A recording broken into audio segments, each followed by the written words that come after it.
Hello.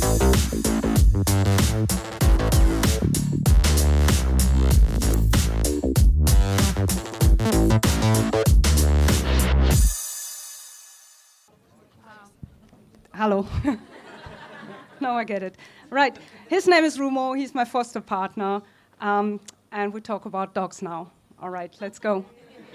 Okay, dogs have basically domesticated themselves by hanging around people for food. They have formed a lasting relationship with people through the ages, with mutual affection, and they share their lives. So dogs are loyal creatures, and that is why homelessness is a real problem for them. 47,000 dogs become homeless in the UK every year. They are lost, abandoned, or left behind. That is more than 80 dogs every day. So about 1/3 of them will be reunited with their owners, and the others, at least in South Wales, are lucky that they go to a rescue place.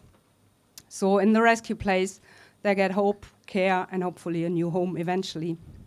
A rescue kennel is a safe haven for a stray dog, but a foster home provides care and restores a dog's health and happiness for those who are stressed, injured, or traumatized. And we re-establish their bonds to human. When a dog comes into my house, it's usually Rumo here, and that's why I brought him, who makes contact first, because it's a difficult time, and he is extending a paw and shows them the ropes, and usually becomes their friend first. A homeless dog has no history, so there might be abuse or neglect in their past, and the dog is probably terrified and confused and distressed. Most of them just sleep it off, but not all of them. Do they know they're in a good place when they come to me? No, they don't. Sharpei, Teddy the Sharpei here, was abandoned by his owners in a car park in a stormy night. When he came to me, he had no trust at all. He spent 2 days on my doormat, and it was ultimately Rumo who made connection with him and explained him that my house is a good place to be. So eventually he relaxed, and he slept a lot, and he became friends with Rumo. He also became friends with me, but it took much, much longer. It's devastating to live with a dog that flinches every time when he looks in your direction. But when he came eventually and had a cuddle with me, that broke my heart. It took him weeks and weeks to become the happy young dog he should be, and at that point, we found him a happy family to live with. Rehoming day is a bittersweet event. You let them go with a waggy tail into a happy future, and you fall apart completely, every single time. Cookie Sharpei is a good example why the street is not a place for a modern dog. She came to me with 11 kilos, infected skin, ears, and eyes. She did well, and she ate well, and she is now living with a young family, has her health restored and her happiness. I see her a lot, we go for walks, but she doesn't like to come to my house anymore. She left her past behind. She's now 22 kilos. Double, yeah. So next dog, this is Morris, the greyhound. He was found with a head injury. He came to me and slept a lot, and he healed his wounds, but we couldn't reach the dark place where his mind was, neither me nor Rumo.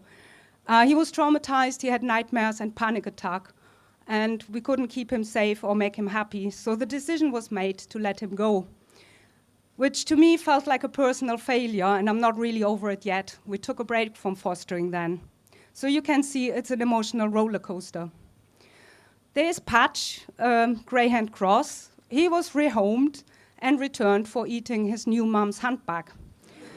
He didn't do well in kennels, he was stressed. He came to us to sleep it off, which he did eventually. And again, he made friends with Rumo.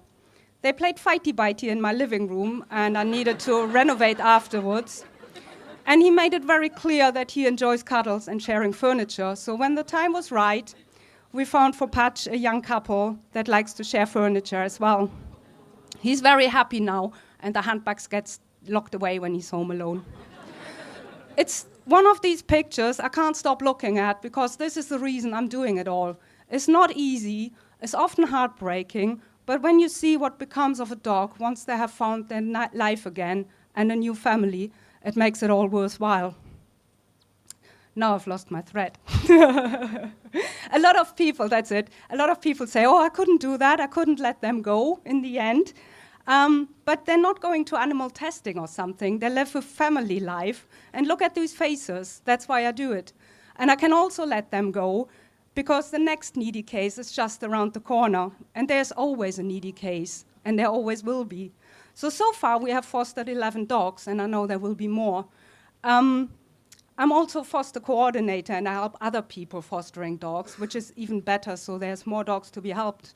And it's probably the most rewarding things I'm doing in my life. Thank you very much.